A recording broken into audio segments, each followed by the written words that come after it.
Today we will once again be climbing aboard our aerial steed to travel across the Himalayan mountains into the Indian continent to a region known as Aurangabad, between Aurangabad and Kaanad, to the site of one of the most spectacular stone temples on earth, Kailasa.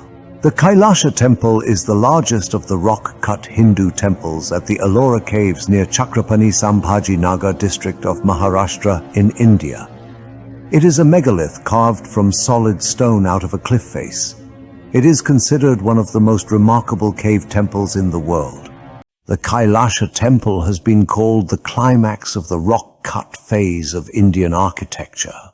The top of the structure over the sanctuary is 32.6 meters or 107 feet above the level of the court below. And although the rock face slopes downwards from the rear of the temple to the front, both researchers as well as archaeologists believe it was sculpted from a single massive basalt rock.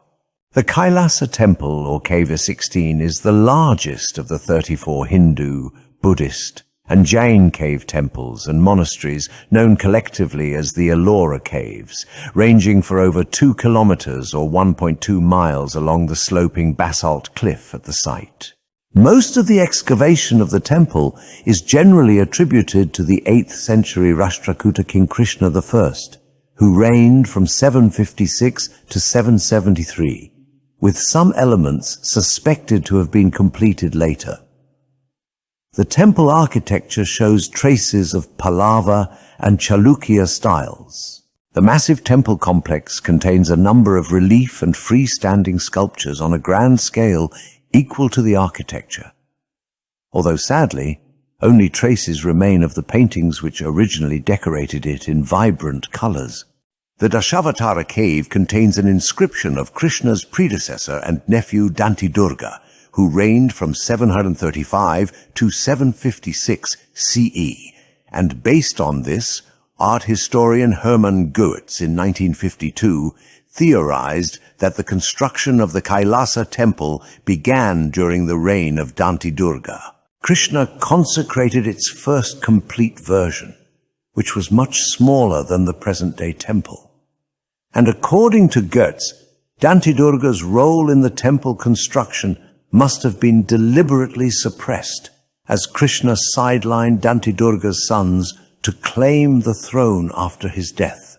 Based on analysis of the different styles, Goetz further hypothesized that the later Rashtrakuta rulers also extended the temple. These rulers include Dhruva Dharavarsha, Govinda III, Amogavarsha, and Krishna III. According to Goetz, the 11th century Paramara ruler Bhoja commissioned the elephant lion frieze on the lower plinth during his invasion of Deccan and added a new layer of paintings. And finally, Ahilyabai Holkar commissioned the last layer of paintings in the temple. A medieval Marathi legend appears to refer to the construction of the Kailasa temple. The earliest extant text to mention this legend is Katha Kalapataru by Krishna Yajnavalkya. According to this legend, the local king suffered from a severe disease and his queen prayed to the god Shiva to cure him. She vowed to construct a temple if her wish was granted, and promised to observe a fast until she could see the shikara of this temple. After the king was cured, she requested him to build a temple immediately, but multiple architects declared that it would take years to build a temple complete, with a shikara. However, one architect named Kailasa assured the king that the queen would be able to see the shikara of a temple within a week's time. Legend states that he began building the temple from the top by carving the rock, and he was able to finish the shikara within a week's time, enabling the queen to give up her fast. The temple was named Manikeshwar after the queen. M.K. Davalikar theorizes that Kailasa was indeed the chief architect of the Kailasa temple, which may have been originally known as Manikeshwar. Multiple 11th to 13th century inscriptions from central India mention architects born in the illustrious family of Kailasa. But of all the wonderful tales and legends of these many temples and shrines, the one question that has yet to be answered is, where did all the tons and tons of material removed go?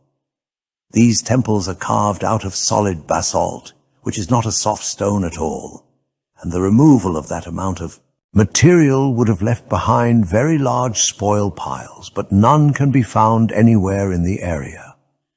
Some have speculated that the removed stone was used to line the walls of wells scattered around the region, but geological research shows this not to be the case. And whomever the many, many carvers were, there seems to be no record of their actions relating to these wondrous temples.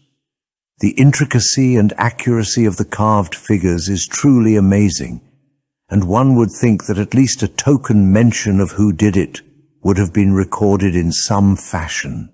But it appears as though the kings just waved their hands, cited a few words from scripture, and voila, a temple is born. But I have to say, I doubt this is how it all transpired. Carving these temples from solid basalt would have taken years, if not decades, to complete. And the talented artisans who wielded the various tools have nary a mention in the historical documents, and that to me is a travesty of history and should be remedied. I should very much like to thank you all for joining us on this tale, and I hope it was enjoyable to you all. Please take the time to like and subscribe, as this helps us a great deal in continuing to put forth our content. Again, thank you all so very much. This is Professor Poppycock signing off.